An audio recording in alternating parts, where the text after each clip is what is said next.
Welcome back, deep divers. Today we're gonna be looking at something I found pretty interesting. It's a YouTube video from the Diocese of Springfield, Illinois.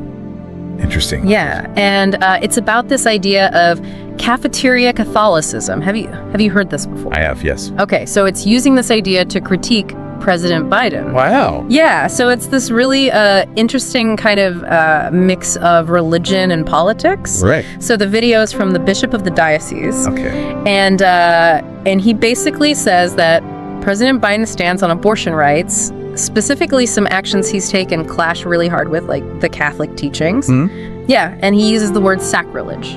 Uh-oh. That's a strong word. Yeah. So to make this point about cafeteria Catholicism, he even quotes Cardinal Gregory. Oh, interesting. The Archbishop of Washington. Yeah, exactly. And so the quote that he pulls is Cardinal Gregory calling Biden a cafeteria Catholic. Right. And to be honest, I'm not 100% sure I know what that means. Oh, okay. So what does cafeteria Catholic actually mean?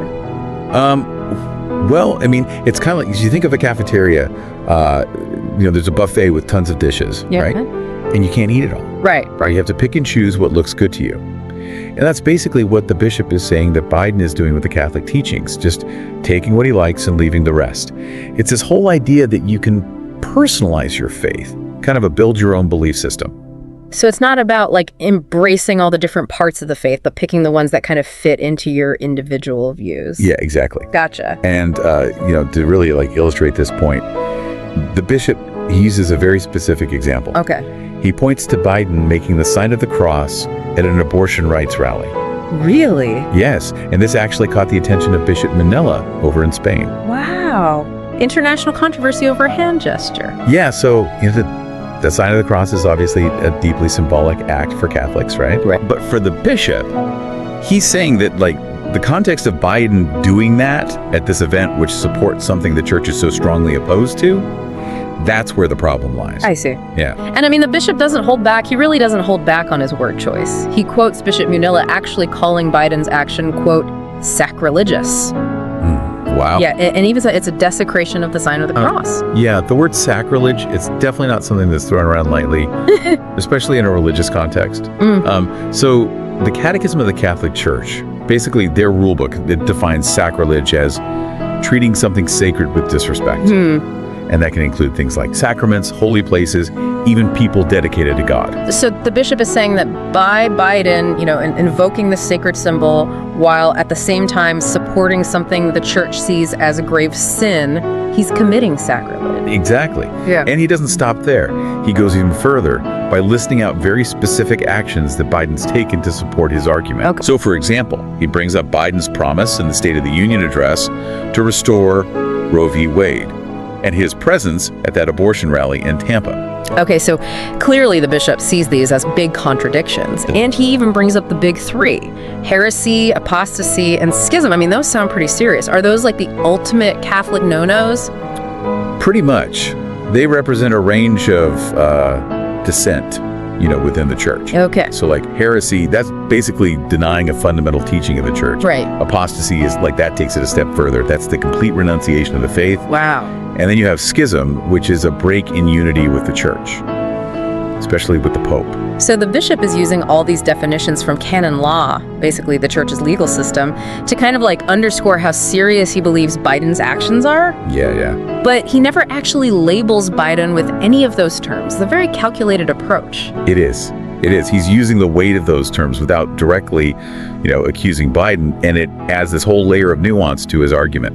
And, as if that wasn't enough, he even throws in a quote from the Bible, Galatians 6:7-10. Okay. This passage basically talks about, reaping what you sow, emphasizing doing good, especially for those who share your faith. Just like another layer of moral weight to his message. So we've got a pretty strong critique of President Biden here, but I'm wondering, does this idea of cafeteria, picking and choosing, does that apply to other areas of life too? Not just religion.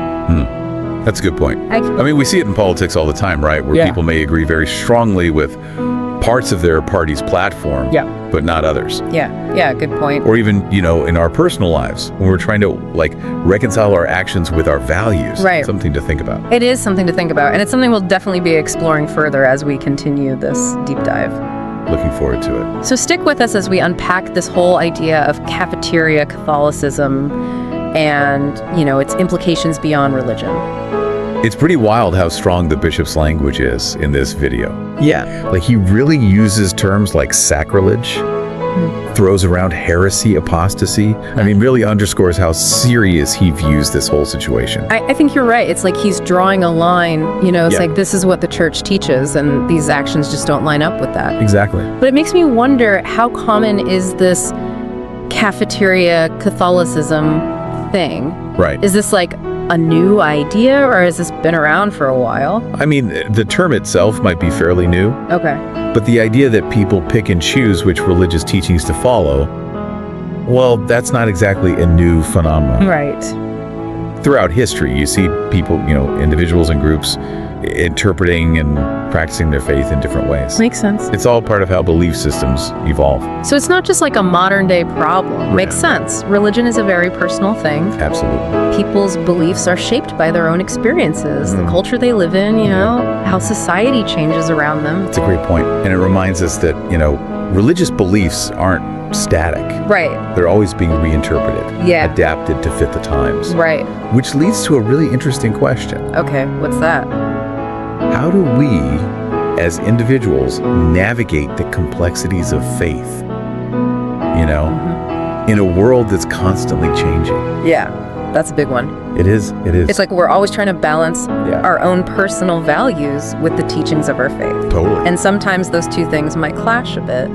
Yeah, you hit the nail on the head. It really is a balancing act. Right. I mean, do we try to conform to every single rule and teaching? Yeah. Even if it creates, some inner conflict? Or do we give ourselves some flexibility, Right. in how we interpret and practice those beliefs? Right, like where do you draw the line?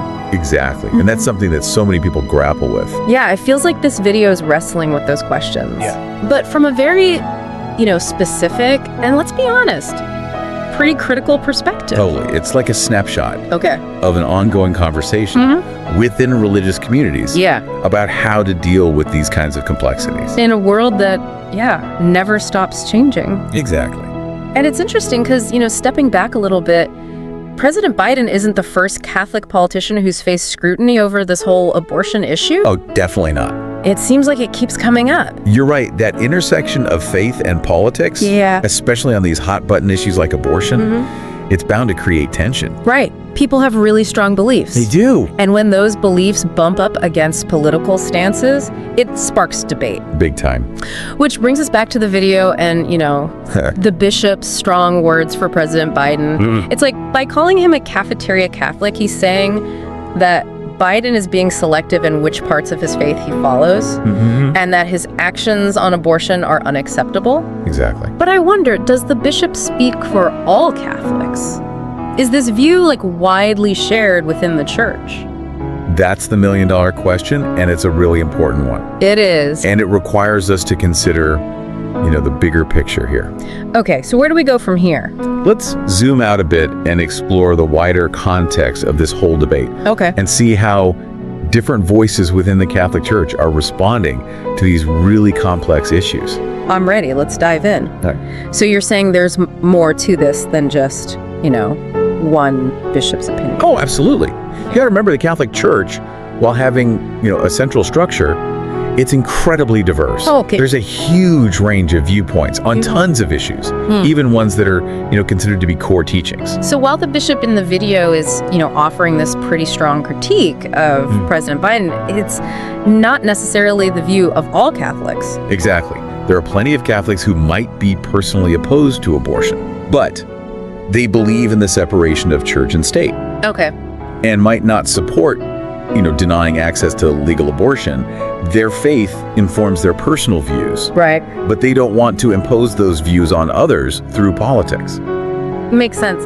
There's a difference between personal beliefs and how those beliefs translate into political action.